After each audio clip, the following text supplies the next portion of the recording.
Bonjour à tous et à toutes. Écoutez, je suis très heureux de vous retrouver de nouveau cette semaine. Comme on a l'habitude, vous savez, de dédier le cours, évidemment, pour tous les soldats en Israël qui donnent leur vie vraiment pour ce peuple juif, pour le défendre.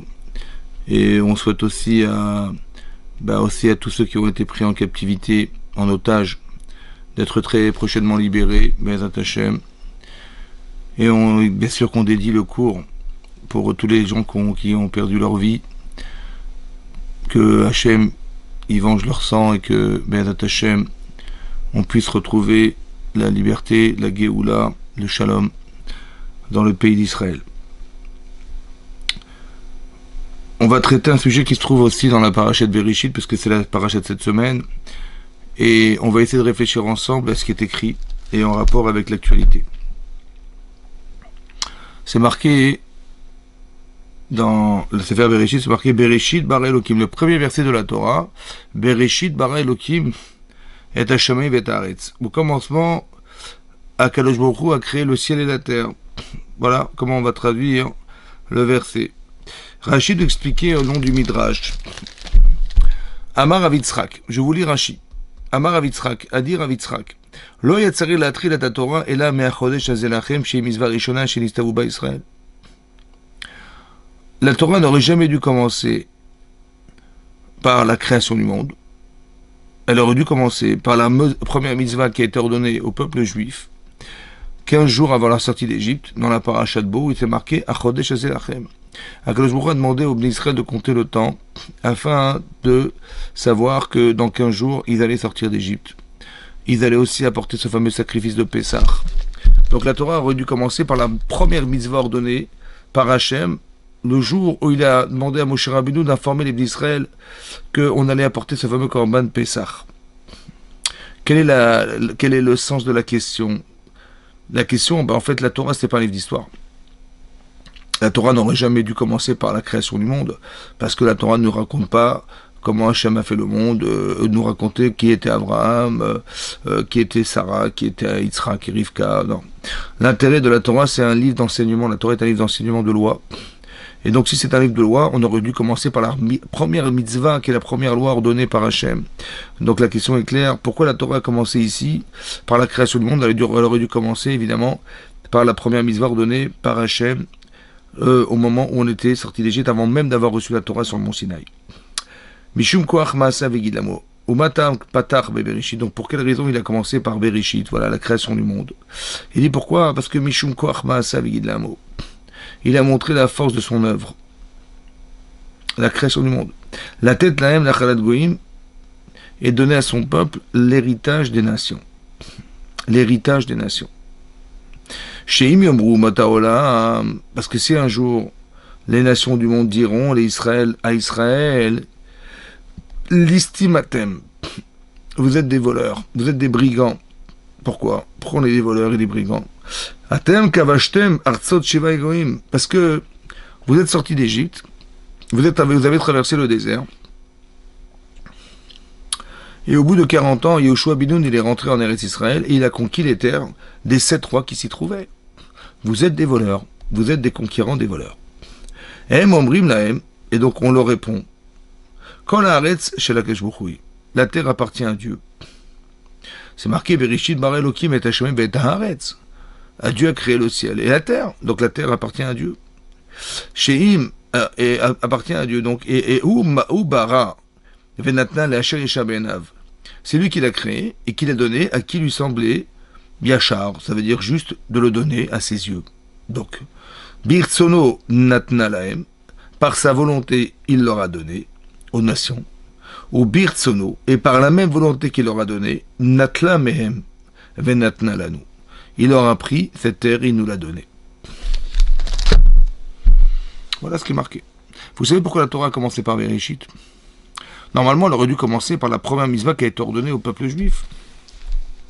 La loi est prioritaire dans la Torah. Donc il fallait annoncer la loi de la première mitzvah de la Torah. Pourquoi on a commencé par Bereshit? C'est bizarre. Vous savez pourquoi on a commencé? Parce qu'un jour, quelqu'un va vous poser la question. Mais qu'est-ce que vous faites là? Vous êtes des voleurs. Vous vivez en Israël, mais vous êtes des voleurs de terre. Parce que comment vous êtes arrivés là? Vous êtes arrivés là parce qu'un jour, Yoshua ben Nun, même si on devait parler de l'origine du don de la Torah, de don de la terre d'Israël, mais cette terre, vous n'avez pas donné, vous l'avez volée. Voilà, vous l'avez volée, vous êtes des voleurs. Voilà ce que prétendent les nations. D'un côté, c'est vrai que si vous prenez une caméra et vous filmez Yoshua ben Nun et le peuple juif qui rentre en Israël et qui font la conquête de la terre d'Israël, on est des voleurs. Parce qu'on est là, voilà, les gens habitent déjà là, il y a déjà des rois, il y a déjà 7 rois qui habitent en Israël, et nous on vient, et on acquiert ces terrains en faisant la guerre contre, ça a pris 7 ans, mais on a fait la guerre pendant 7 ans pour acquérir ces terres. Alors vu de l'extérieur, c'est vrai qu'on est des voleurs. On a l'impression de voir qu'on est des voleurs. Qu'est-ce qu'on leur répond? On leur répond, mais vous savez, il y a un créateur. Et c'est à lui qu'appartient la terre. Et il y a une autre façon de réfléchir, c'est de se dire qu'en fait on n'a rien volé du tout. Simplement qu'Hachem, il a jugé, lui qui a créé la terre, de vous la donner, et un jour de vous la reprendre, pour des raisons qui sont propres à lui, et de nous la donner. Cette terre a été promise, et à part ça, elle a été donnée. C'est-à-dire que la Torah, elle a commencé par Bereshit, juste pour répondre à une question d'un jour, qu'un jour on nous posera, vous êtes des voleurs de terre. C'est juste pour ça qu'on a commencé par Bereshit. C'est quand même étonnant, quand même. Quoi, juste la Torah, elle a démarré par la création du monde, juste pour nous dire qu'un jour on nous dira qu'on est des voleurs de terre d'Israël. Des voleurs de la terre d'Israël. On est des colons, on est des gens qui sont là et pas à sa place. On devrait rendre ce qu'on a volé. Voilà ce qu'on nous dit. Ça veut dire que le problème, il est déjà intrinsèquement lié à la création du monde.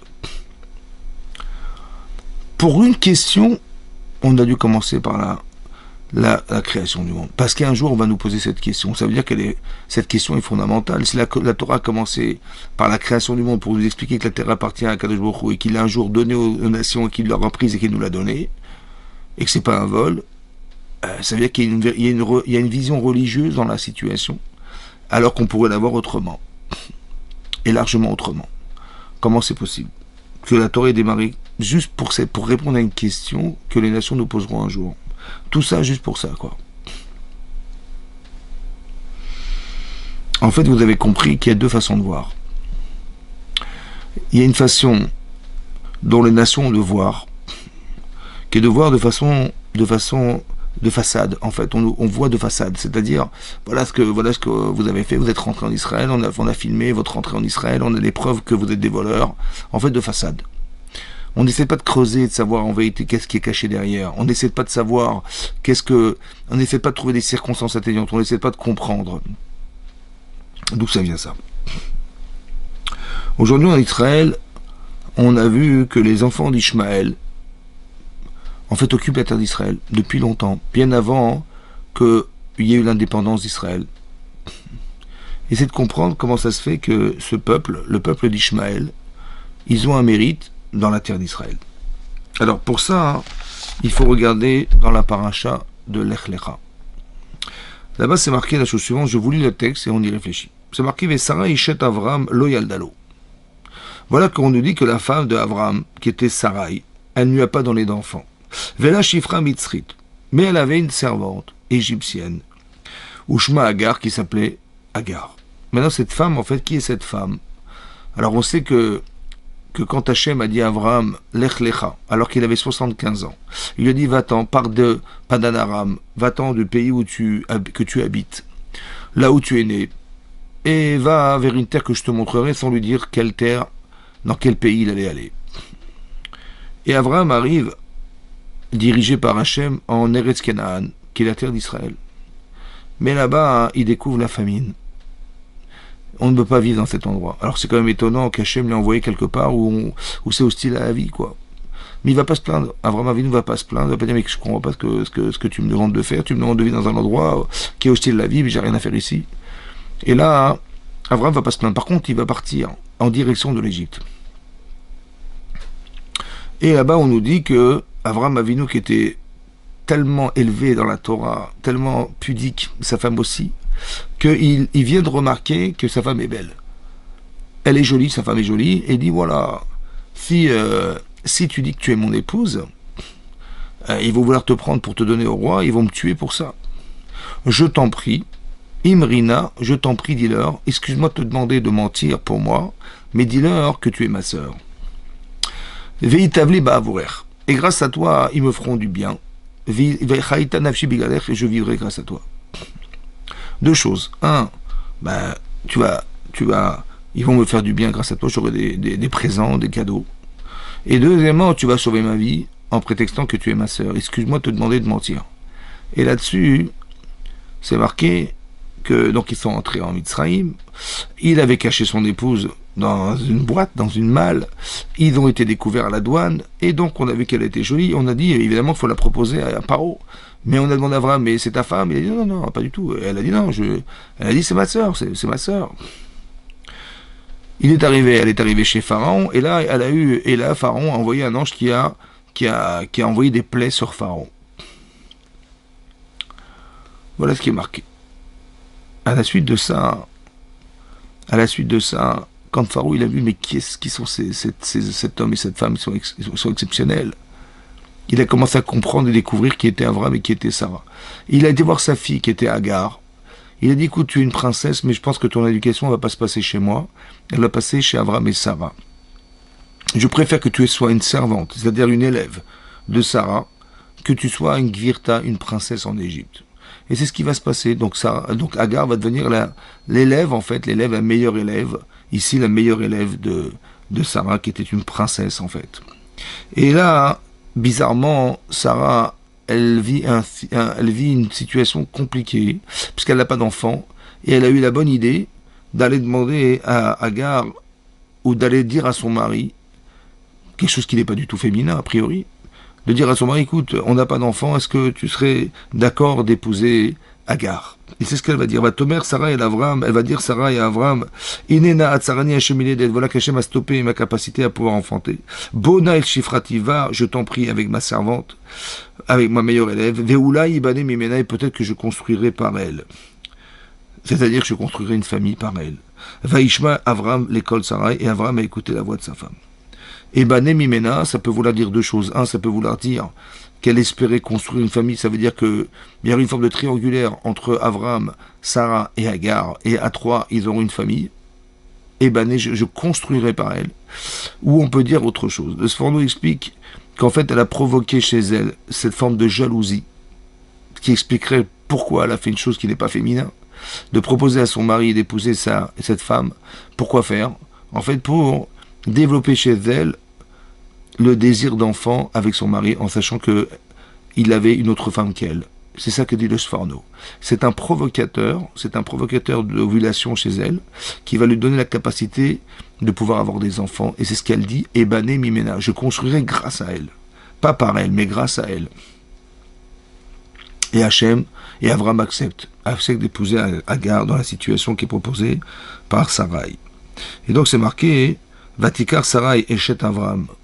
Maintenant, c'est pas Avram qui va épouser Agar. C'est pas lui qui va chercher cette femme, mais c'est son épouse Sarai qui prend cette femme Agar et qui la propose et qui l'invite à épouser Avram Avinu. Vatikar Sarai Eshet Avram et Agar Amitzrit Shifrata Miketz Esher Shanim, alors que ça faisait déjà 10 ans la Shevet Avram Be'eretz Kenan, alors que ça faisait déjà 10 ans qu'Avram et Sarah vivaient en Eretz Israël. Et par le mérite de ces 10 années passées en Israël, ça n'a pas suffi pour permettre à Sarai d'avoir un enfant. Et donc elle propose à Agar d'avoir un enfant, d'épouser son mari. Elle a donné donc cette femme à son mari pour être sa femme. Ok. Et donc Avram accepte d'épouser Agar. Vayavo el Agar. Donc il va avec Agar. Vatar, et elle tombe enceinte. Agar tombe enceinte. Vatere ki arata vatekal gvirta benea. Et là elle tombe enceinte, et donc tout à coup, madame Agar, elle considère sa maîtresse qui était Sarai, Kala Beinea, était légère à ses yeux. Rachid expliquait, qu'est-ce qui est devenu léger, comment elle est devenue légère. Rachid nous explique comme ça. Rachid nous dit comme ça. Amra, qu'est-ce qu'elle a dit Agar, quel raisonnement elle a tenu Agar? Sarazo, en sitra kegiluya. En fait, ce qu'elle cache n'est pas comme ce qu'elle montre. Que quoi? Marie Atzma kilou itzadeket. Ve'ena tzadeket. Elle montre qu'elle est une femme juste, une tzadeket. Mais en fait, elle n'est pas tzadeket. Voilà ce qu'a dit Agar. Pourquoi? Chez l'Ozarta les rayon kol hashanim alalou. Parce que toutes ces années-là, elle n'est jamais tombée enceinte avec Abraham. À la différence que Vani Nitabarti Bebi Arishona. En revanche, moi, je suis tombé enceinte par la première relation que j'ai eue avec Abraham. Donc c'est qui la tzadékette? Ben c'est moi. Voilà ce qu'a dit Agar. Agar, elle s'est vantée devant Sarai, prétextant qu'elle était, oui, elle, la tzadékette. Qui c'est qu'est la femme qui a été désignée par Hachem pour être la femme du peuple juif? C'est pas Sarai. Parce que si c'était elle, elle serait tombée enceinte depuis bien longtemps déjà. Ça fait des années et des années qu'elle a vécu avec Abraham, ça fait des années qu'elle aurait pu avoir un enfant avec Abraham, et finalement, elle n'a jamais eu d'enfant avec Abraham. Et tout à coup, moi, j'épouse Abraham et je tombe enceinte. C'est qui la tzadékette? C'est pas Sarai, c'est impossible, c'est moi, puisque si elle était vraiment la tzadékette, comme elle le prétend, elle aurait dû tomber enceinte depuis longtemps. Qu'est-ce qu'on apprend de là? Qu'est-ce que la Torah avait besoin de nous raconter des histoires entre Sarai et Agar? Premier enseignement. Premier enseignement, c'est que Agar, elle s'est prise pour la meilleure. Elle s'est prise pour la tzadékette. D'un côté, elle a voulu évacuer une femme. Elle a voulu évacuer Sarai du couple. Bah oui, parce que quand elle prétend que c'est la tzadékette, ça veut dire que Sarai n'est pas la tzadékette. Et si elle n'est pas la femme de Abraham Avinu, donc elle évacue, elle brise cette triangulaire qui aurait dû se faire entre Abraham, entre Agar et Sarai. C'est ce qu'elle a essayé de faire. Deuxièmement, elle prétend qu'elle est elle la tzadékette. Ça veut dire qu'elle prétend qu'elle est au-dessus de Sarai, au niveau spirituel. Que la femme d'Abraham, c'est pas Sarai, c'est elle. C'est elle qui va engendrer le peuple juif. C'est elle qui va être dans le projet divin d'Hachem. Ça peut expliquer si l'origine, c'est ça. C'est que d'origine, oui, les musulmans qui descendent de Hagar, ils peuvent penser qu'ils sont eux. Que inconsciemment, il y a quelque chose en eux qui leur font croire qu'ils sont le peuple, qui sont le peuple choisi, qui sont, en fait, Agar prétend qu'elle est tzadékette, elle est au-dessus des normes. Et donc ça va engendrer intrinsèquement quelque chose. Elle était légère, Sarai, à ses yeux. Ça, c'est la première information. La deuxième information, c'est la suivante. C'est marqué Vaï Avram ben Tishim Shana Vetesha Shanim. On nous dit, la Torah nous dit que Avram avait 99 ans. Donc, il est parti de Haran, il avait 75 ans. Ils ont passé 10 ans en Israël, il avait 85 ans. Et là, il a 99 ans. Donc, il s'est passé encore 14 ans après cette histoire. Vaïamer Alav Ani Kel Shakai. Donc, Hachem apparaît à Avraham. Et il lui dit, je suis le Dieu Shakai. Italien Lefanav Yetamim. Il dit, déplace-toi devant moi et tu seras entier. Vetena Briti. Et je devais donner mon alliance. Béni ou Bencha entre moi, entre toi et moi. Verbe Otecha Bim Odmeod. Et je te multiplierai énormément. Voilà ce que lui promet Hachem à Avraham. Vaïpol Avraham Alpanav. Et Avraham va tomber sur sa face. Vaïmerito Elohim les morts. Et donc Hachem lui parle, lui disant, Ani Ine Beriti Itar. Je vais contracter une alliance avec toi. Veitale Avamon Goïn, tu étais Avamon Goïn, tu deviendras, le père des nations. Veloï Kare Od et Shimcha Avram, on t'appellera plus dorénavant Avram. Veaya Shimcha Avraham. Tu vas changer ton nom, pourquoi? Ki Av Amon Goïm de Tatira, parce que je t'ai placé en tant que père des nations, de toutes les nations. C'est vrai que dans toutes les religions, on reconnaît que Avraham se retrouve dans la religion, évidemment la religion juive, la religion chrétienne, la religion musulmane. On retrouve les trois religions. Il est Av Amon Goïm. Qu'est-ce que ça veut dire qu'on lui ait changé son nom? Ça veut dire simplement, comme dit la Gemara dans Rosh Hashanah, que en fait toutes les expériences qu'a vécues Avraham jusqu'à présent ont fait grandir Avraham. Il a une amplitude beaucoup plus importante qu'il avait quand il est parti de Padan Aram. Il a grandi dans son âme, c'est-à-dire qu'il a pris une ampleur incroyable. Et ça maintenant, ça veut dire que Avraham n'est plus le Avraham qui est sorti du pays de son père. Il est devenu quelqu'un d'autre. Ouais, avec toutes les épreuves qu'il a traversées, au fur et à mesure de son existence, il a évolué. Et c'est ça le changement de nom de la personne. Il a le même prénom en fait, mais simplement que la Torah considère qu'il ne ressemble plus à l'homme du passé. Alors on ne va plus l'appeler Avram. On va dorénavant l'appeler Avraham. Voilà. C'est comme quelqu'un qui fait teshuva. Ouais, il fait teshuva, il se remet en question. Eh ben, tu peux pas lui rappeler ce qu'il était auparavant, t'as pas le droit de lui rappeler ses fautes, t'as pas le droit de lui rappeler son passé, parce qu'il n'est plus l'homme du passé. Eh ben, c'est pareil pour Avraham. Tu peux pas dire, ah, mais rappelle-toi Avraham. Non, je ne suis plus Avraham, je suis Avraham. Ne me parle pas d'Avraham, il n'existe plus Avraham. Et donc Hachem lui promet d'être le père des nations. Ve'ifreti ve'otra bim'on me'od, et je te multiplierai énormément, énormément. Ve'datira l'égoïm, ve'lachim milvecha itzeu, et de toi sortiront des rois. Ve'akimoti et beriti et beni ou bencha, et j'établirai mon alliance entre toi et moi. Ve'uben zaracha recha, et ta descendance après toi. Des dorotam, à jamais. Pour les générations à venir. Les Brit Olam, une alliance éternelle. Liot lechal Elokim, velzaracha recha, pour être pour toi Dieu. Velzaracha recha, et aussi ta descendance après toi. Donc il contracte une alliance avec Abraham et sa descendance. Venatati lecha uzaracha acharecha et eres megurecha. Et Hachem lui promet de lui donner à lui et à sa descendance le pays dans lequel il habite. Et kol haaretz Kenaan, la terre de Kenaan, la terre d'Israël. La chuzat olam, un héritage éternel, à jamais. Et Vaïti, lahem, l'Elohim, et je serai pour eux Dieu. Vaïmer Elohim l'Avram, Veata et Beriti Tishmor. Et donc cette alliance, tu la garderas. Ata vezaracha checha, toi et ta descendance après toi. Les Dorotam, à jamais. Zot Beriti, voici l'alliance. De quelle alliance il s'agit? Tishmeru beni ou benechem ou ben zaracha charecha imol lachem kol basar. L'alliance, en fait, c'est quoi l'alliance? C'est la Brit Mila, la circoncision. Tu vas faire la circoncision et ça va être la preuve de l'alliance qu'on a contractée ensemble et la preuve que je te multiplierai et celle que je t'ai promise de te donner la terre d'Israël. Voilà ce qui est marqué dans le texte. Un maltem et bessar orlatrem, et donc vous circoncirez bessar orlatrem, le prépuce de votre chair. Et ce sera ça le signe de l'alliance que j'ai contractée entre moi et toi et vous. Ou ben shmonat yamim, un enfant de 8 jours, imol lachem kol zachar. Tous les enfants qui naîtront après 8 jours, vous les circoncirez. Yelid Baït ou Miknat Kesef, que vous ayez un enfant né dans une maison, ou bien Miknat Kesef, que si vous avez acheté un domestique sur lequel vous devrez pratiquer la circoncision, vous le ferez Ben Nechar, Asher Lo Mizracha, ou alors qu'il ne fait pas partie de sa descendance. Imol, Yelid Betecha, ou Miknat Kaspecha, Veita Briti, Bebsachel, Britolam. Donc, vous circoncirez ces enfants, ces adultes aussi, et c'est ça qui représentera l'alliance que j'ai contractée avec vous sur votre chair. Ve'arel Zachar, Asher Lo Imol, et Bessar Lato, et tout enfant, toute personne qui n'aura pas fait la circoncision quand il sera incirconcis, Venichetan et Feshaim Amea, il sera retranché de ce peuple. Et Briti et Phar, il aurait renié mon alliance. Donc la Brit Mila est étroitement liée à ça. Veyomer Elokim et Abraham, Sarai Ishtera Lotikra Shma Sarai. Sarai ne s'appellera plus dorénavant Sarai, qui Sarai Shema parce qu'elle s'appellera dorénavant Sarah.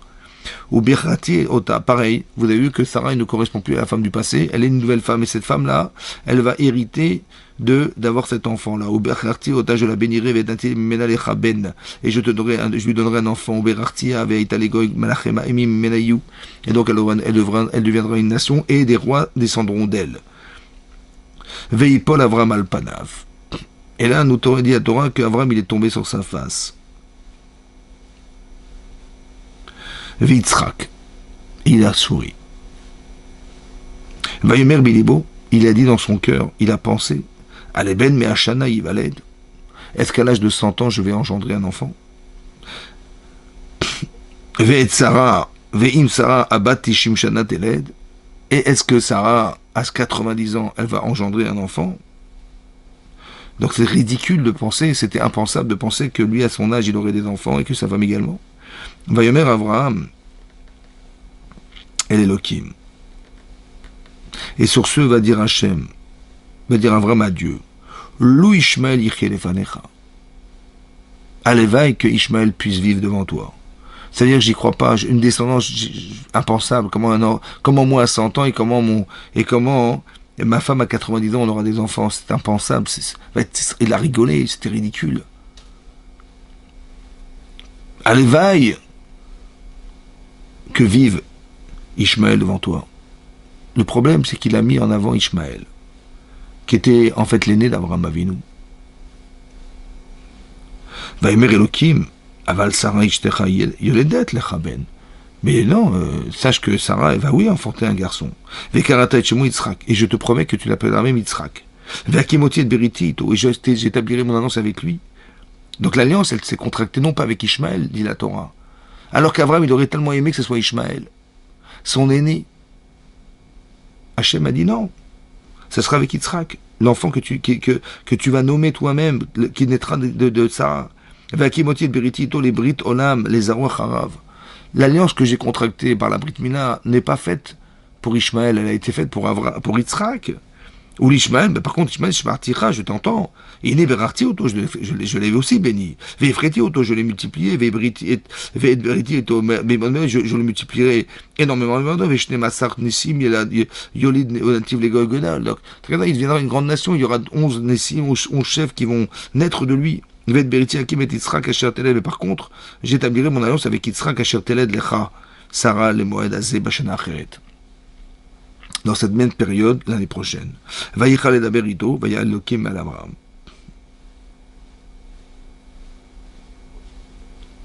Et après, on nous dit qu'Abraham, il a fait la Brit Mila à son fils, Ishmaël. C'est très intéressant de voir le Zohar. Qu'est-ce que dit le Zohar sur ce passage?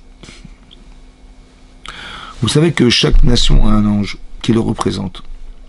Et là, c'est marqué que l'ange de Ishmaël, il est venu voir Hachem, qui lui représente la nation orientale. Il lui dit à Hachem, il dit, mais je ne comprends pas. Si on doit faire la Brit Mila pour mériter la terre d'Israël, mais Ishmaël, il a fait la Brit Mila. Voilà, il a fait la Brit Mila. Alors pourquoi tu ne lui donnes pas la terre d'Israël comme tu l'as donnée, comme tu l'as promise à Abraham pour Yitzhak et sa descendance, à jamais? Alors il a répondu, il a dit, t'as raison. Il a un mérite. C'est vrai que le fait d'avoir fait la Brit Mila à 13 ans, c'est un mérite. Parce qu'il aurait pu refuser. Et il a contracté une alliance avec moi en acceptant de faire la Brit Mila. C'est vrai, c'est vrai. Le problème, c'est que j'ai décidé que ma descendance, elle représente Yitzhak.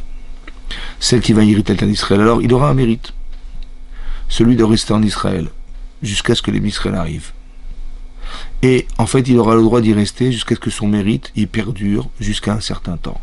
Et à partir de ce moment-là, quand son mérite disparaîtra, alors le partage ne pourra plus se faire et donc ça passera au Bnei Israël, comme ça dit le Zohar. C'est comme ça qu'il a répondu. Il dit, t'as raison. Il a dit à cet ange qui représente Ishmaël, tu as raison. Il a contracté cette alliance, c'est vrai qu'il a fait l'effort d'accepter de faire la Brit Mila à 13 ans, c'est vrai, c'est vrai. Mais j'ai contracté une alliance avec Yitzhak.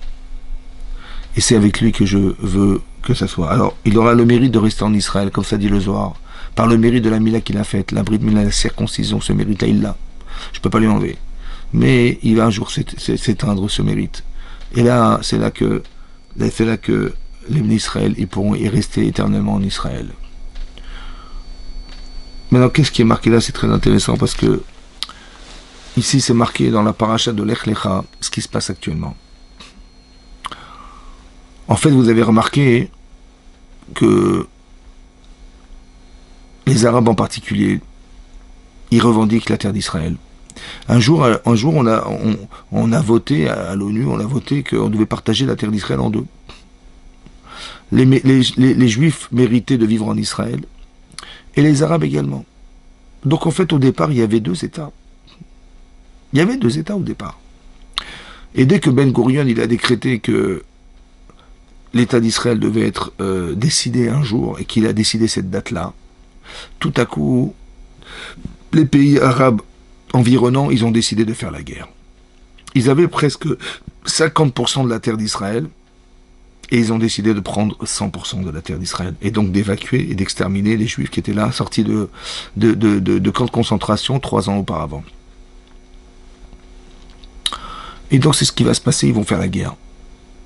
Donc il y avait l'Égypte, il y avait la Syrie, il y avait les Liban, il y avait la Jordanie, tous ces pays-là très puissants. Et ils ont perdu la guerre. Ils avaient des armes, les Hébreux, ils étaient 600 000. 600 000 hommes.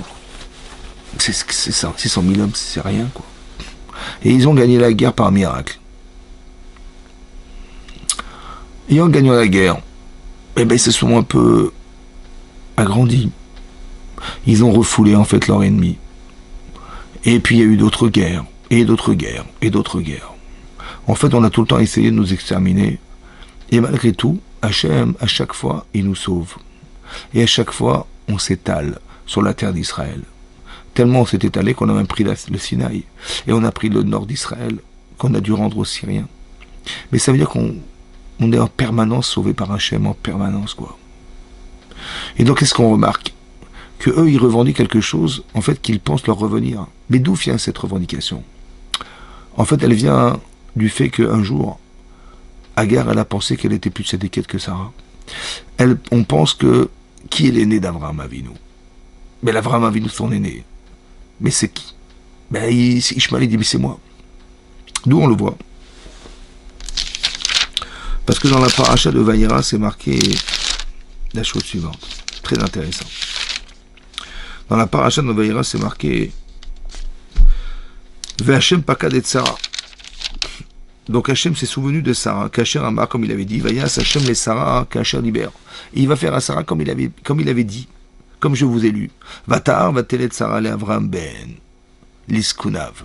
Et là, tout à coup, cette femme, Sarah, va donner un enfant à Avraham Avinu alors qu'il était vieux. La Moed Asher Diberito Elohim, au mois qu'avait décidé Hachem au départ. Et c'est marqué, Vaikra Avraham et Shem Beno Anoladlo et Asher Yedal Sarah Yitzhak. Et donc, il a appelé cet enfant Yitzhak comme lui avait dit Hachem. Vayema Avraham et Yitzhak Beno Ben Shmonat Yamim. Et il a fait la mine à cet enfant alors qu'il avait 8 jours. Kasher Tziva Oto Elohim comme lui avait ordonné Hachem. Avraham Ben Mea Shana. Veivaledlo et Yitzhak.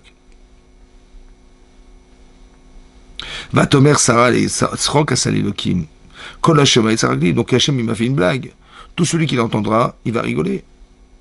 Ça va? Va Yigdala Yeled.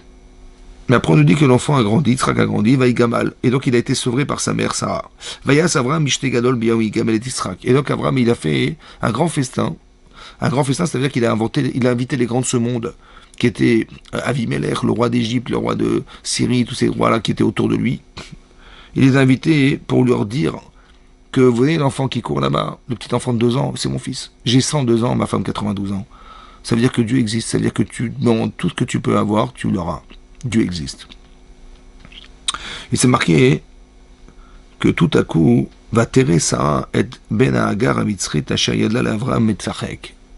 Elle a vu, Sarah, que le fils de cette servante, qui était en fait Agar, Metzachek, il s'amuse. Rachid nous dit qu'il a commencé à pratiquer la vodazara, l'idolâtrie. Il a commencé à tuer des gens.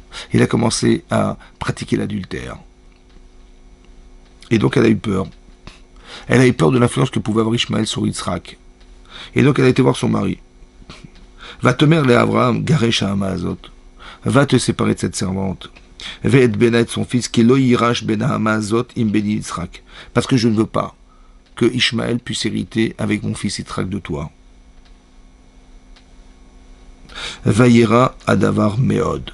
Vayera Adavar Meod. Et ce qu'elle a dit à son mari était rare, était mal aux yeux d'Avraham Avinu, à l'Odot Beno, en parlant de son fils. Ça veut dire qu'il ne comprenait pas ce qu'elle disait. Il dit, mais qu'est-ce que tu dis? Qu'est-ce que tu racontes? Mais évidemment que Ishmaël va hériter de moi. Vayomer, Elohim, et Avraham, sur ce Hachem va dire à Avraham, Alira Benecha, que ce qu'elle t'a dit ne soit pas mal à tes yeux. Alanar, Velamatecha, sur cet enfant et sur sa servante. Kikol Asher Tomar Elecha, Sarah Shma Bekola. Parce que tout ce qu'elle va te dire, Sarah, écoute sa voix. Ki Yitzhak Ikare Lecha Zara. Parce qu'elle a raison. Que ta descendance passera par Yitzhak et pas par Ishmaël. Alors que lui pensait qu'elle devait aussi passer par Ishmaël. Rachid nous explique qu'elle a dit, je ne veux pas qu'elle hérite. Mais Kevan Shu Ben Beni Afilo Imeno Agun Ki Yitzhak. Rachid dit comme ça. Alodot Beno. Il dit parce que chez Shama, chez Yatzet Aboutra, parce qu'il a entendu de sa femme lui dire que son fils il a mal tourné. Il s'en était pas rendu compte.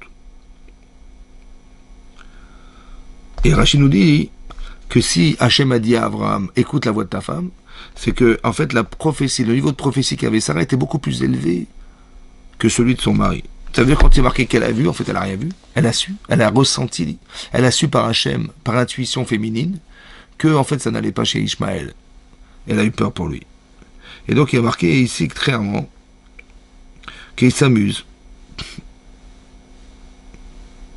Et Rachid nous explique comme ça. Rachid nous dit béni. Oui, Rachid nous dit comme ça. Shaya Meriv et Mitzrak. Parce qu'en fait, si il a dit je ne veux pas que Ishmaël puisse hériter d'Yitzhak avec Yitzhak, parce qu'en fait il y avait une dispute, se disputaient Yitzhak et Ishmaël à la Yerusha. Veomer Ani Beran Venotel Pishnaim. Ishmaël prétendait qu'il était l'aîné d'Abraham et c'est lui qui devait prendre 2 parts d'héritage. Vietsim Nassadeh Venotel Kirshato. Donc qu'est-ce qu'il faisait? Il allait sortir dans les champs, il sortait avec son épée, avec son arc. Veyore Bochitzim. Il envoyait des flèches sur son frère. Kama Deat Ama, comme c'est marqué dans le Targum. Amar, allo, mais Sarekani. Et donc qu'est-ce qu'il disait? Il disait, mais je m'amuse, je lui tire dessus, ça va, mais je m'amuse. En fait, il voulait tuer son frère. Il voulait qu'on n'ait pas le choix et que lui puisse hériter d'Abraham tout seul. Il voulait tuer Yitzhak Avinu. Ça veut dire que Ishmaël, il porte en lui le désir d'être le Béran, parce que c'est vrai que, on va dire génétiquement, il est l'aîné d'Abraham Avinu. C'est vrai qu'il est l'aîné d'Abraham Avinu. Et donc il voulait pas, il est rentré en discussion avec Ishmaël, avec Yitzhak, en prétextant à sa mère qu'il était le Béchor. Il va dire à Sarah, mais qu'est-ce qu'elle veut Sarah? Mais c'est moi le Béchor. Et donc qu'est-ce qu'elle est en train de faire Sarah? Elle est en train de briser ce droit d'aînesse qu'avait Ishmaël aux yeux de son mari. Et Hachem atteste et dit, tu as raison, elle a raison, c'est Yitzhak qui est le Béchor et pas Ishmaël. Et je pense que la frustration qu'il a dû vivre Ishmaël ici est très profonde. Et on ne nous en parle pas pour nous raconter des histoires. On nous raconte ça pour nous expliquer qu'au fond du fond, Ishmaël, il pense être le Béchor d'Abraham Avinu. C'est lui, le Béchor. C'est pour ça que dans le Coran, vous verrez que la Akedat Yitzhak, le sacrifice d'Yitzhak n'est pas le sacrifice d'Yitzhak, il est le sacrifice d'Ishmaël. Parce qu'eux ressentent, le désir d'être au-dessus de toute religion, parce que leur mère qui était Agar, elle a pensé qu'elle était plus tzadékette, plus juste et plus en relation avec Hachem que sa maîtresse qui était Sarai. Et d'un côté, c'est marqué que l'aîné d'Abraham, qui était Ishmaël, il a pensé que c'était lui l'aîné. Et il va y avoir un conflit perpétuel qui va durer, parce que Ishmaël est convaincu qu'il est l'aîné d'Abraham. Vous avez compris? Et la frustration qu'il a eue d'avoir été, entre guillemets, mis de côté à cause de Sarai, va peut-être créer chez lui cette envie de détruire ce qu'il a refroidi. Et donc ça peut expliquer cette virulence qui est contre Israël en permanence. Vous avez vu qu'il y a eu des massacres en Syrie, plus de 300 000 morts, 400 000 morts, mais il n'y a pas de manifestation. Il y a eu des massacres en Iran, des femmes qui ont été bafouées, qui ont été tuées, sous prétexte de religion, et qu'on prétend qu'on peut tuer pour la religion. On peut tuer pour la religion. Et donc, qu'est-ce qui se passe? Madame, elle avait un peu ses cheveux découverts, on l'a tuée. Ça veut dire on est dans l'extrême. Vous avez compris? Comme Agar qui pense qu'elle est dans l'extrême limite de ce que n'est pas Sarah. Vous avez compris ça? Et c'est ça qui explique, en fait, au fond, cette pudeur, en fait, qui est surdimensionnée, mais qui arrive à une extrême limite de ce qui est impensable. C'est pour ça que Hachem, il n'a pas pu donner la Torah, ni donner l'héritage à Agar et à Ishmaël. Parce que quelque part, ils ont vécu quelque chose qui était une frustration profonde, en fait. Parce qu'Abraham, il va épouser Agar, mais en fait, il n'a pas été la chercher. C'est Sarah qui lui propose. Mais elle a été utilisée comme un moyen de pouvoir permettre à Sarah d'avoir des enfants. Vous avez compris ce que ça veut dire? Ça veut dire qu'ici, il y a marqué ici un yesod. Il y a des informations de base qui sont marquées dans la Torah, pas pour nous raconter ce qui s'est passé à l'époque, mais pour nous expliquer la source de toute préoccupation politique qui peut exister aujourd'hui. Vous avez compris que la différence entre Ishmaël, c'est la forme. C'est-à-dire que lui, il pense qu'il est l'aîné génétique. Donc, mais je vois bien que je suis le premier enfant né, je suis né 13 ans ou 14 ans avant mon frère. C'est moi, tu vois de façon extérieure. Essaie de comprendre que on n'est pas jugé le droit d'aînesse n'est pas un droit, c'est une vocation, comment vous dire, c'est quelque chose qui est né de la capacité que tu as d'être un Béchor. Est-ce que tu as la potentialité de l'être?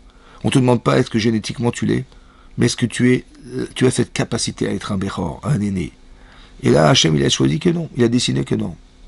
Oui, comme tous les aînés de la Torah, ils n'ont jamais été des aînés en fait. Vous avez vu que Caïn va tuer son frère Hével, alors que Caïn est l'aîné de sa famille.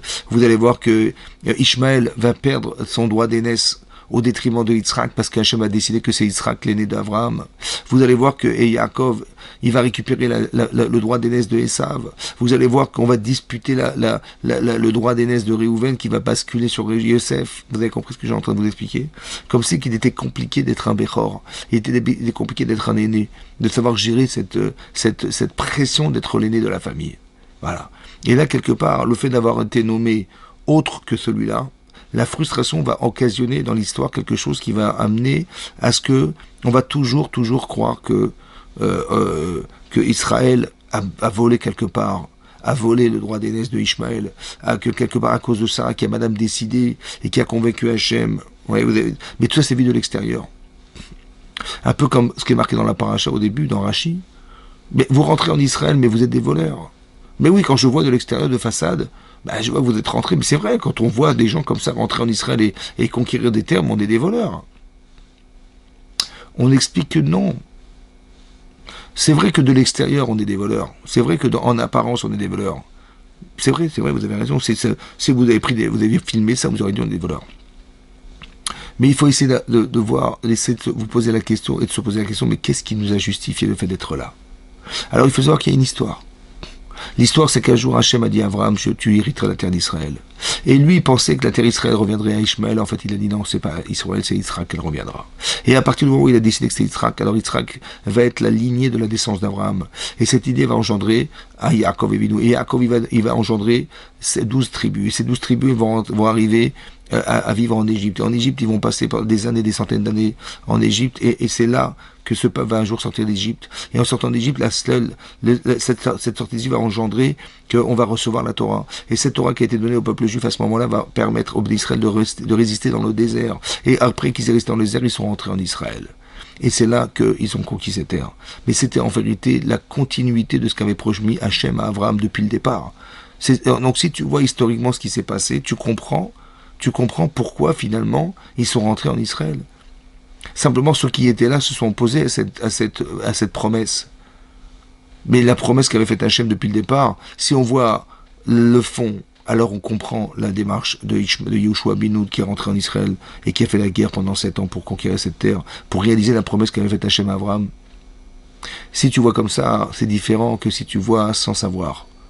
Vous avez compris? Ça veut dire qu'on n'essaie jamais de comprendre. On a une tolérance zéro parce qu'on n'essaie pas de comprendre. Et donc, et pourquoi on n'essaie pas de comprendre? Parce que le parti pris qu'avait Ishmaël vis-à-vis d'Abraham et vis-à-vis de son droit d'aînesse fait qu'il n'est pas forcément capable d'accepter ce qu'on lui refuse de vivre. C'est pour ça que cette terre en particulier, elle est convoitée par beaucoup de personnes. Elle est convoitée par tous les enfants de Ishmaël, en fait. Parce que eux, ils pensent unanimement, oui, que cette terre, elle leur revient. Voilà. C'est pour ça que ces peuples, en fait, ils ont peut-être dans l'idée d'exterminer le peuple qui l'occupe. Parce qu'on est des conquérants, on est des voleurs. Vous avez compris? L'istimatem. Alors on leur répond, on n'est pas Palestine, on n'est pas des voleurs. Palestine, vous avez compris? On n'est pas des voleurs. C'est ça qu'on leur répond. On n'a jamais volé la terre. Elle vous a été donnée, elle vous a été reposée, elle nous a été donnée par Hachem. C'est lui le créateur de la planète, c'est personne d'autre. Et rien d'autre ne peut justifier le fait que nous, on se soit permis de faire une chose pareille parce qu'on n'est pas des voleurs. Mais si on l'a fait, ouais, si vous saviez qu'on l'a fait de façon réfléchie et acceptant l'idée que Hachem nous a promis cette terre d'Israël depuis très longtemps déjà, alors vous auriez su qu'on n'a jamais volé cette terre d'Israël. Peut-être que c'est ça l'objectif final, c'est d'arriver à faire comprendre à toutes les nations qui sont ici présentes, ouais, que finalement, on n'a jamais imaginé une seconde voler la terre. Jamais. C'est toujours ce regard extérieur qui nous condamne, en fait. Vous avez compris? C'est un petit peu comme dans l'actualité, vous avez compris que jusqu'à présent, les choses ont changé dès l'instant où il y a eu des attentats en France. Ouais, le Bataclan, ça a été un massacre. Et on a compris qu'il y a des gens qui sont des barbares, qui revendiquent des choses sous prétexte de religion, et qui vont vous détruire et qui vont nous tuer. Ouais, sous prétexte que on veut imposer quelque chose, une religion, à d'autres personnes. Nous, on est plus dans la capacité à discuter, à parler, à inviter les gens à penser. Alors que là, on nous impose quelque chose. Akol, Kol Yaakov et David et Esav, les mains d'Esav. Mais quelque part, il y a quelque chose de très violent dans la relation qui exprime la religion. On n'est pas, la religion, c'est une invitation à être. C'est pas quelque chose qu'on peut imposer aux gens. On n'impose pas. Et la religion n'existe pas, en fait. Il n'y a pas de religion. Ça n'existe pas, la religion. La religion, c'est quoi? C'est quoi la Torah? Ben, la Torah d'origine a été donnée pour qu'on soit des gens cohérents et qui correspondent avec Hachem, tout simplement parce que il y a un objectif à atteindre qui est celui de s'exprimer à travers ces mitzvot. Et le deuxième, c'est qu'il y a un projet divin derrière tout ça. Voilà. Et ceci, on rentre dans ce projet divin, on mérite le monde futur. Mais il y a un projet divin réfléchi. C'est pour ça que la Torah a été écrite et qu'elle a été pensée par Hachem. Parce que le créateur de la création du monde, qui est extrêmement intelligent, il est l'auteur de la Torah. Donc la Torah est très intelligente. Il faut savoir que tout est marqué dans la Torah. Et la Torah écrite et la Torah orale. L'explication de la Torah concentrée qui est écrite, en fait, elle s'appelle oralement. Elle s'appelle orale parce qu'elle devait être énoncée oralement pour expliquer la Torah écrite. Et donc c'est ça qu'on devait comprendre, c'est ça. Et cette Torah-là, en fait, elle a été donnée au peuple juif en particulier. Elle fait partie du projet divin du départ. Vous comprenez? Et donc c'est ça. Et donc quelque part, il y a cette problématique ici d'accepter qu'on est le peuple d'Hachem. Et ça, c'est un problème qui est foncièrement lié au fait que Ishmaël, il a pensé que c'était lui qui était l'héritier d'Abraham. Vous avez compris? Et ça a été refusé par Hachem. Et ça, il l'a jamais accepté, en fait. C'est pour ça que ici, chacun se revendique d'être. Vous avez compris? Après 2000 ans plus tard, il y a eu le christianisme. Et après 1400, il y a plus de 1400 ans, il y a eu l'islam. Voilà. La religion islamique. Et cette religion, en vérité, elle a été récupérée pour pouvoir faire que on arrive à revendiquer. Et toutes les conquêtes religieuses qu'il y a pu avoir dans l'histoire, c'était simplement pour imposer cette doctrine, vous avez compris. Le problème, c'est qu'on ne peut pas discuter. Tu fais des caricatures dans un journal, on va pas. Si tu dis aux gens, mais j'ai pas compris, vous n'êtes pas content des caricatures, faites-vous aussi des dessins. Mais à qui tu parles? Tu parles pas à des gens, à des intellectuels qui veulent. Tu fais un dessin, ils sont frustrés, ils vont te tuer direct. On discute pas. Vous avez compris, on n'est pas dans la discussion. On est dans la frustration qui va exprimer de la violence. Il n'y a pas de discussion, même si tu es frustré. D'accord. Tu as raison, ça t'a dérangé. Ben oui, je peux comprendre qu'on puisse pas écrire, on peut pas dessiner des choses qui dénigrent un prophète musulman. Je comprends à 150%. Mais est-ce que ça mérite d'être tué, ça? On est obligé, on peut pas expliquer. On peut pas faire évoluer les gens. Ouais, en leur expliquant que ça ne se fait pas. Ou bien que tu vas justifier ce que tu penses. Non, tu peux pas, non, il faut tuer. Il faut tuer comme Ishmaël a voulu tuer Yitzhak. Mais je m'amuse. Mais je voulais pas.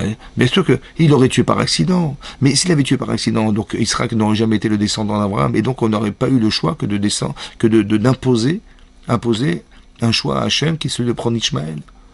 Vous avez compris? Mais ça pouvait pas se faire. C'est pour ça qu'il fallait chasser Agar et son fils. Parce que ça n'était pas possible. L'influence que pouvait avoir Ishmaël sur Yitzhak était dangereuse. Ouais, et donc elle a eu peur, et il a dit, elle a raison. Elle a raison, Sarai. C'était dangereux. Alors il valait mieux on chasse Agar et on chasse Ishmaël. Mais c'était pas Chas v'Shalom pour les punir. C'est pour éviter justement la force d'influence que pouvait avoir Ishmaël sur lui. Vous allez voir que ce conflit va durer. Jusqu'à quand? Jusqu'à la mort d'Abraham. Et lorsque dans la Torah on nous raconte qu'à la mort d'Abraham, était présent Ishmaël et Yitzhak, et on nous dit qu'Ishmaël a fait Teshuvah. Et vous savez qu'il y a un principe, que Maaseh Avot Siman Labanim, que tout ce qui s'est passé dans les temps passés pour les patriarches, c'est un signe pour les générations à venir. Ça veut dire que tout ce qui est marqué dans la Torah, à petite échelle, c'est ce qui va se passer un jour à grande échelle. Et donc peut-être l'idée ici, c'est d'expliquer que peut-être à la fin des temps, ouais, alors peut-être Ishmaël fera Teshuvah, reviendra sur cette décision et acceptera que finalement, il vaut mieux s'accrocher à Yitzhak que de se séparer de lui. Il vaut mieux s'accrocher aux d'Israël, aux enfants d'Israël, que de s'en séparer. On a plus à gagner de vivre ensemble que de se battre pour essayer d'éliminer l'autre. Vous avez compris ça? La richesse, elle ne s'applique pas dans l'élimination des autres, mais dans l'association aux autres. C'est pour ça qu'aujourd'hui, on devrait s'associer. Si on avait eu l'intention de faire 2 États, on aurait pu être en paix, parce que nous, on a vécu en paix. En Algérie, au Maroc, on a toujours vécu en paix avec les Arabes, ça a toujours été comme ça. On a toujours permis à ces gens de vivre parce qu'on leur a proposé du travail, ils ont toujours travaillé, ils ont toujours été reconnaissants. Quand on est reconnaissant et quand on permet de la reconnaissance, ça crée que de la paix. en fait. Mais c'est l'instant où il y a de la frustration, où il y a et que ça entraîne de la violence. Parce qu'il y a une façon de se comporter, une façon d'agir qui n'est pas cohérente pour ceux qui ont accepté de pas forcément être dans la discussion, mais dans l'expression de la vexation qui amène à la violence. Vous avez compris? Voilà, la souffrance amène de la violence. Donc il ne faut pas qu'on arrive à ça. C'est pour ça qu'il faut au départ qu'on soit solidaire. Voilà. Et cette force en vérité elle vient de là. Pourquoi il est arrivé une chose pareille? C'est difficile à comprendre. Pourquoi des massacres? Pourquoi des gens innocents sont morts? Pourquoi on a dû vivre une expérience aussi compliquée? Pourquoi la sécurité d'Israël n'a pas détecté la problématique? Pourquoi tellement de gens sont rentrés, des bourreaux qui sont rentrés pour tuer des gens? Comment ça se possible? Il faut savoir qu'il y a toujours deux attitudes qu'on doit avoir dans une situation pareille. Soit l'événement que tu vis, il est correcteur, c'est une forme de thérapie personnelle. Soit c'est pour t'élever, t'accrocher à Hachem. Il y a deux façons de voir. Par exemple, vous allez voir que quand Avraham Avinu va faire la Akedat Yitzhak, le sacrifice d'Yitzhak. En fait, le sacrifice d'Yitzhak pour Avraham, il vient répondre à une problématique. On a lu dans la paracha de l'Ech Lecha qu'Avraham, il devait apporter, il a sanctifié Hachem en invitant les grands dirigeants de ce monde pour leur dire qu'Hachem existe. Vous voyez, cet enfant, il a 2 ans, j'en ai 102. Ma femme 92 ans, mais c'est miraculeux, et cet enfant est miraculeux. Et là, on voit que Abraham, il a fait un kiddush Hachem, il a sanctifié le nom de Dieu. Seulement, il n'a pas amené un korban. Ça veut dire que la relation horizontale était extraordinaire, mais la relation verticale, le remerciement avec Hachem n'a pas été effectué. Alors, le Satan, le mauvais penchant, il vient, il va condamner Abraham auprès d'Hachem, en disant, il n'a même pas remercié en t'amenant un sacrifice personnel. Et là, c'est marqué dans Rashi que après ces paroles, Hachem va éprouver Abraham. Après les paroles du Satan, après ces paroles, Hachem va éprouver Abraham. C'est aussi marqué après d'autres paroles. Parce qu'Ishmaël vient voir Abraham. Il vient voir Yitzhak, pardon. Et il lui dit, dis-moi, à quel âge tu as fait la Brit Mila? À quel âge tu as fait ta circoncision? Et il va lui dire, je l'ai faite comme la Torah précise et préconise qu'on la fasse, c'est à 8 jours. À 8 jours. Mais 8 jours. Mais moi je l'ai faite à 13 ans. Mais moi je l'ai faite à 13 ans, j'étais conscient, j'ai accepté de me sacrifier pour Hachem, j'ai fait cette alliance, contracté consciemment la conscience que j'avais de contracter l'alliance par la Brit Mila avec Hachem. Mais toi, à 8 jours, quel engagement, quelle conscience, quel souvenir? Il n'y avait rien. Tu ne peux pas dire que tu as contracté une alliance avec Hachem en faisant la Mila, puisque de toute façon tu l'as subi et tu ne l'as jamais décidé. Voilà ce que lui dit Ishmaël. Alors sur ce va lui répondre Yitzhak. Tu t'es vanté d'avoir donné une partie de ton corps. Si Hachem me demandait demain de me sacrifier complètement, j'accepterais. Après ces paroles, alors Hachem va éprouver Abraham. Il fallait qu'Yitzhak accepte de sacrifier pour qu'Hachem puisse éprouver Abraham dans le sacrifice d'Yitzhak. Maintenant, on a compris une chose. C'est que Abraham, en faisant ce sacrifice, il a solutionné un problème qui a 35 ans d'âge déjà. Ça faisait 35 ans qu'il aurait dû amener ce sacrifice qu'il n'a pas amené, alors il va amener son fils à la place. Donc je comprends que ce que vit Abraham, c'est sa thérapie en fait. Mais Yitzhak, qu'est-ce qu'il a fait pour devoir mourir en tant qu'animal sacrifié? En fait, on apprend d'ici une chose incroyable. C'est que dans l'histoire, vous allez voir qu'il y a beaucoup de juifs qui vont se sacrifier pour Hachem. Mais d'où ils ont tiré cette force? D'où ils ont puisé cette force? En fait, ce qu'on voit, c'est qu'ils ont puisé d'Yitzhak. Ça veut dire que soit l'épreuve que tu vas vivre, elle va corriger quelque chose, comme pour Abraham, soit cette épreuve, elle va te permettre d'évoluer comme Yitzhak Avinu. Tu vas t'accrocher à Hachem de toutes tes forces. Et je pense que ce qu'on vit aujourd'hui, c'est ça. On vit quelque part quelque chose qui vient nous rappeler à l'ordre. Et aussi, on vient nous permettre de nous accrocher à Hachem. Ça veut dire qu'on va, par l'expérience vécue, c'est tellement dramatique, il n'y a que Hachem qui peut nous aider. On est entouré de gens qui veulent nous tuer. Comme c'est marqué dans la Gadapessar, dans toute génération, on veut nous éliminer. Et Hachem, Matzilenu miadam, c'est Hachem qui nous sauve. C'est Hachem qui est le réalisateur de tout ce que vous voyez.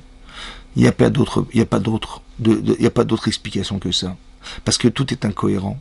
L'antisémitisme, c'est une incohérence. Le fait qu'on veuille s'acharner pour de la terre, à nous tuer pour de la terre, mais c'est incohérent. Qu'est-ce qui peut remplacer la vie? Qu'est-ce qui peut avoir une valeur aussi importante que la vie? Ça n'a aucun sens. Et vous voyez comment les gens s'acharnent pour essayer de nous éliminer, mais ça n'a pas de sens. Dans toute génération, et on est encore présent. Comment c'est possible? Parce qu'on est indestructible, parce qu'on est éternel, parce qu'on est le peuple d'Hachem. Il suffit simplement de comprendre qu'Hachem, en nous voyant une épreuve pareille, il veut nous faire évoluer. Ça veut dire quoi évoluer? Ça veut dire s'accrocher à lui. Il faut qu'on atteigne cette conscience qu'Hachem existe. Et peut-être c'est une invitation à ce qu'on grandisse dans les mitzvot, qu'on s'accroche à Hachem, qu'on fasse du chesed autour de soi, qu'on crée de la fraternité autour de nous, qu'on crée une alliance en fait avec Hachem et avec chacun d'entre nous. Et cette solidarité-là qu'on voit en Israël, elle est extraordinaire. Quel dommage qu'on soit obligé d'en arriver à ça pour créer de la fraternité.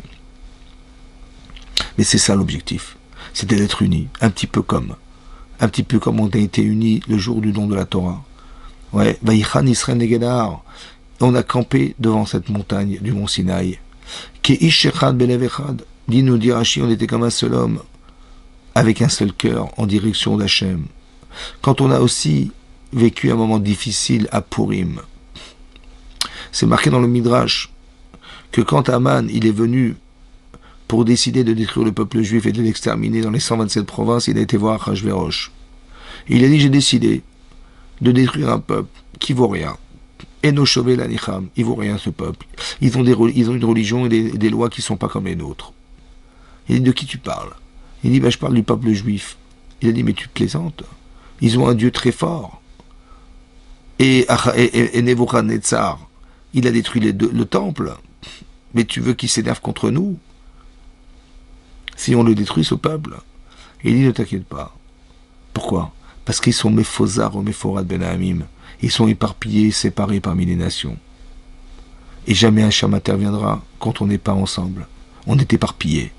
Alors il dit, ok, alors tu peux y aller.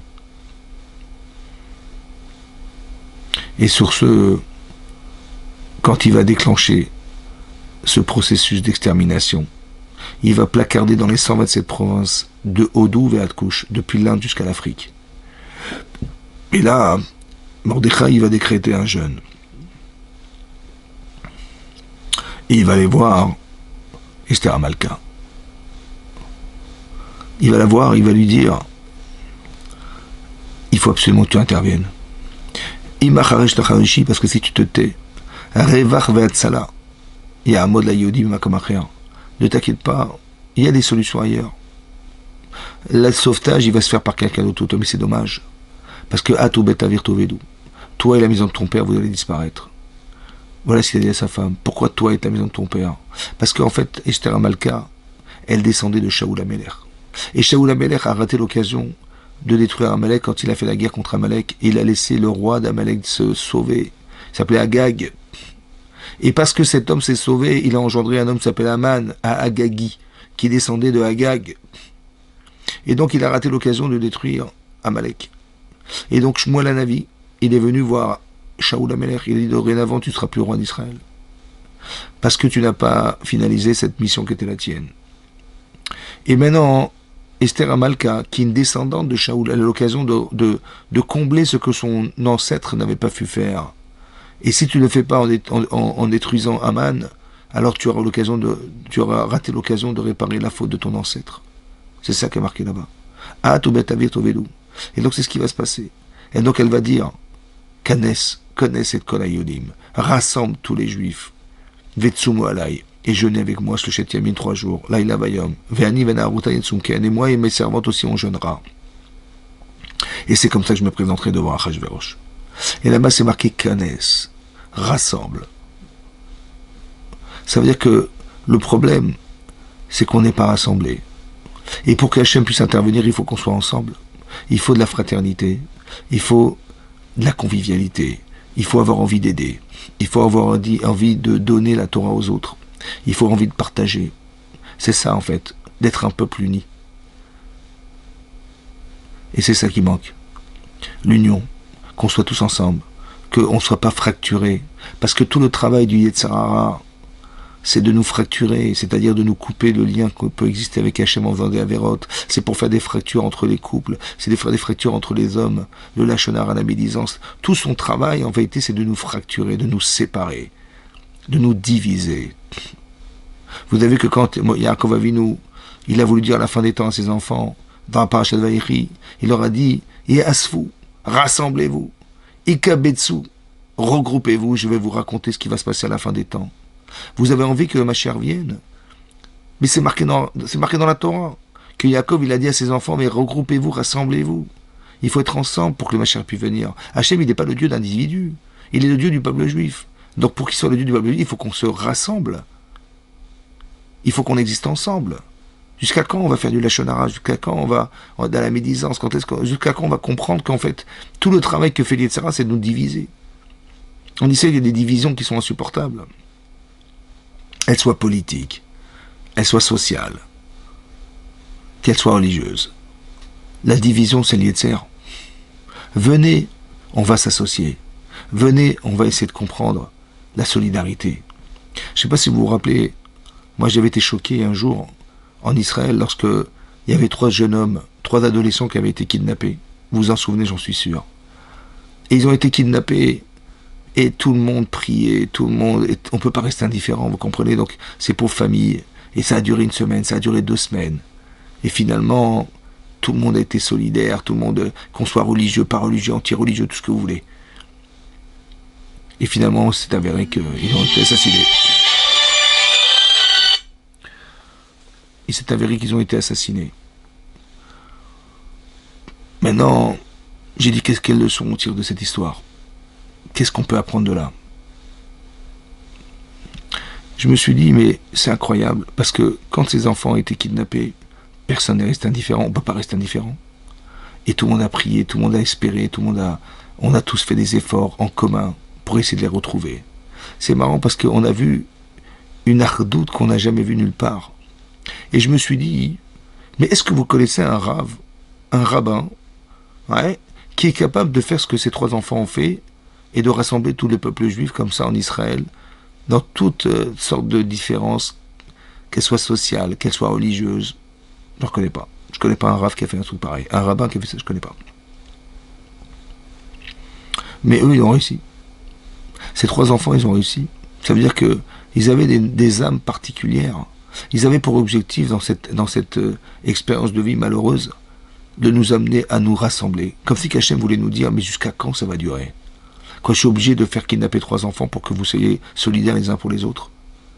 Je suis obligé d'envoyer des barbares tuer vos enfants et vos femmes pour que vous soyez solidaires. Pour que on considère que l'armée, elle va nous aider à surmonter les difficultés, qu'on prie pour eux. Si chacun jouait son rôle, ben l'armée, ils nous défendent.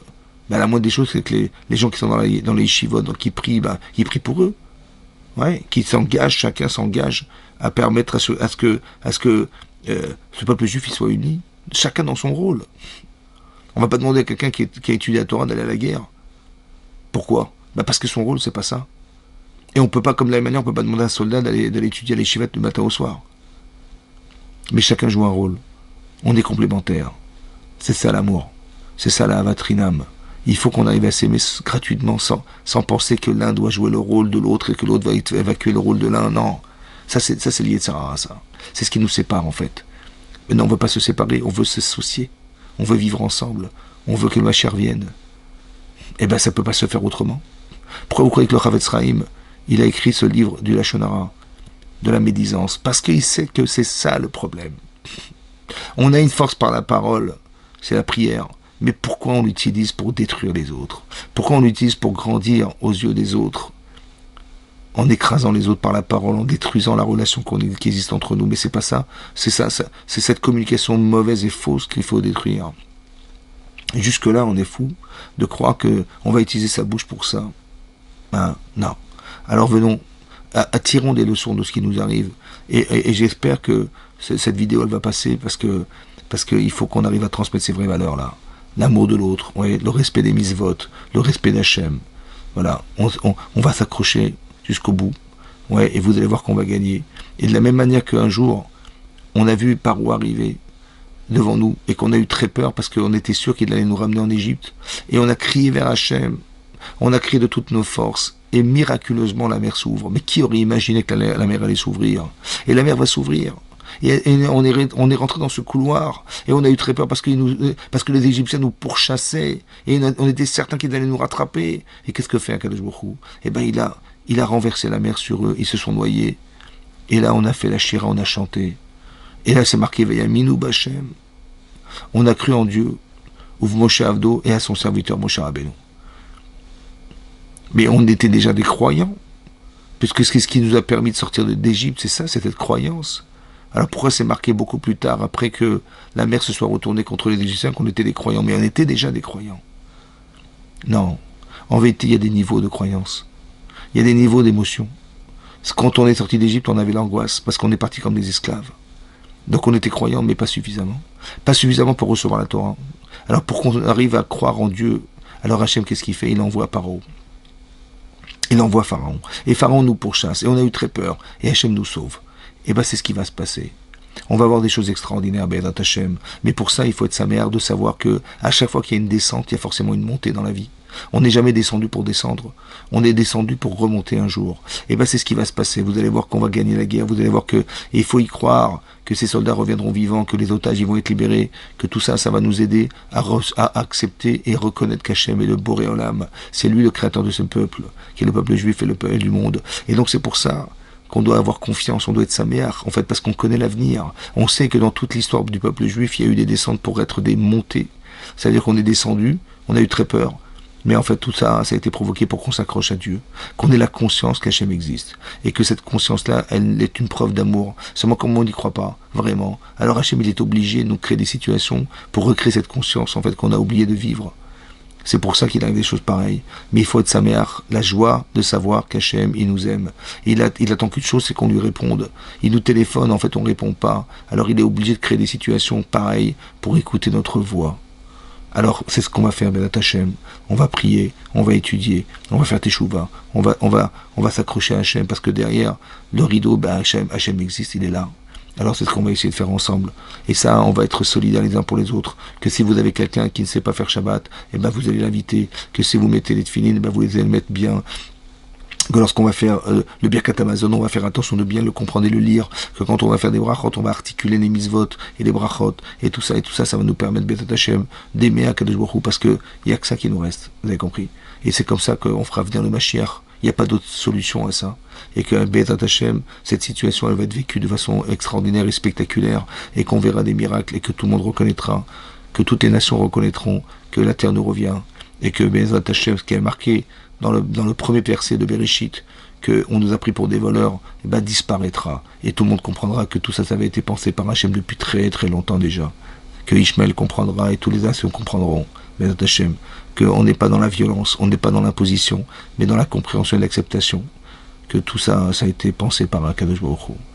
Voilà, on se souhaite le meilleur, Bédat Hachem, et qu'on souhaite qu'il y ait la paix en Israël, et que tout le monde puisse s'y retrouver, et que le Mashiach puisse venir très très rapidement. Amen, Kenny Ratson. Merci beaucoup de m'avoir suivi, et j'espère que vous transmettrez et vous diffuserez cette vidéo. Amen, Kenny Ratson. Merci beaucoup.